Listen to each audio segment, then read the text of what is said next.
Remember this guy? The good old slow cooker? Today we bring it back, and we bring it back for good. This time, we take it south to New Orleans, make a healthier version of jambalaya that's super easy to meal prep, so let's just jump right into it. Best thing about slow cooker recipes, you don't have a million things to clean up after.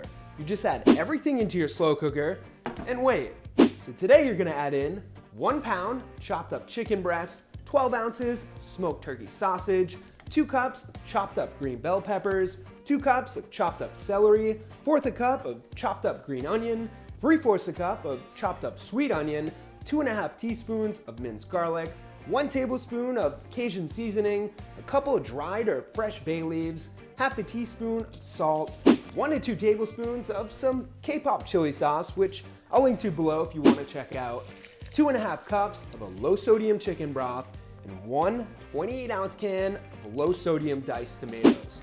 Go ahead and mix everything together, throw the lid on, and put it on high for around 4 to 4½ hours. After that, add in 1½ cups of brown rice and 12 ounces of tail removed frozen peeled shrimp. Mix those ingredients in, throw the cover back on, and let it cook on high for an additional 30 to 45 minutes.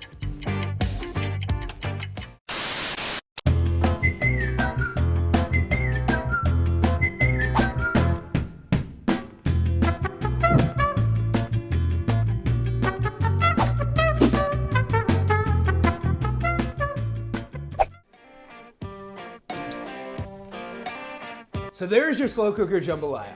It tastes just as good as it looks, and it's got just the right amount of kick to it. A couple little tips here. You want it a bit thicker, you can use a little less broth, or when you're done, just drain it a bit and use what you drained as a dressing on other things. The sodium seems a bit high to you, or for some reason you need to lower it a bit, just look for the lowest sodium alternatives to everything. Between the sausage, broth, and sauce, you should be able to get it pretty low. To meal prep this, I like to make 6 servings, and each serving is around 20 ounces. I don't usually weigh them, I just kind of evenly distribute everything into 6 containers and go from there.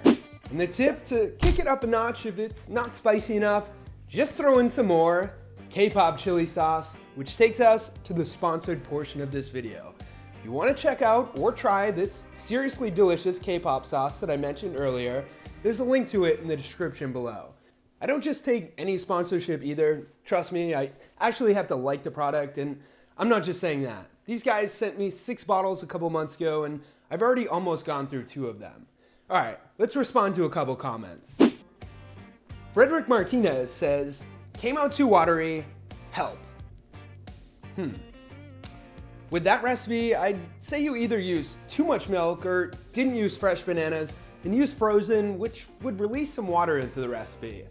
Neither of those happened, then I would just try using less milk or a different milk substitute next time. It's really that simple. You could also try adding in 1/4 a teaspoon to 1/2 a teaspoon of xanthan gum. That'll thicken it up a bit. Ann McClellan says, yummy, and the recipe looks good too.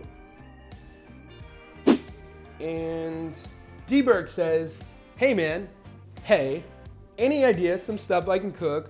No soy, no dairy, no gluten, or corn, which is also like cornstarch. It's in everything. Help, thanks.